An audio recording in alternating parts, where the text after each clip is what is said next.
Excuse me, head mage. We've been looking for you.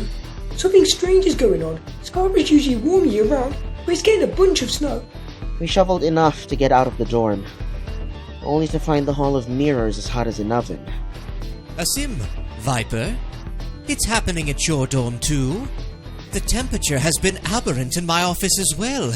It's so cold in there. Why, feathers could freeze over. Temperature control on this campus is handled by fairies, who draw power from a highly valuable mage stone this school maintains. Perhaps someone's vandalized it in some fashion. Then we should go check on it. On the double.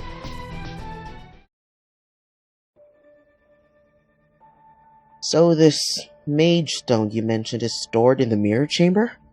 Yes. It's strictly forbidden for anyone to enter without my Wait a minute. Sweet merciful seven! Gone. Gone! The precious mage stone that supplies the fairies with magical power is gone! Huh? It is?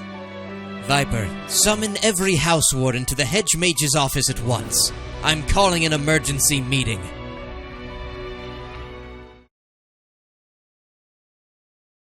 Ugh. Why is this room so cold? Oh, thank goodness. Octavanil has been so unbearably hot all day. I feared I was on the crust of dehydration to octo jerky. It's been a cyanide. What if this fries our PCs? Requesting we shut the dorm down for emergency maintenance, sir. Quiet in the office.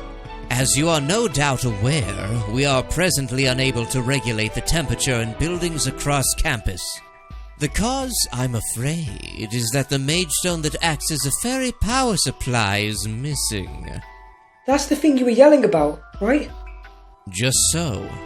Our campus buildings are kept pleasantly livable all year round by virtue of the magic of fire fairies, water fairies, and wind fairies, just to name a few of our many fey benefactors.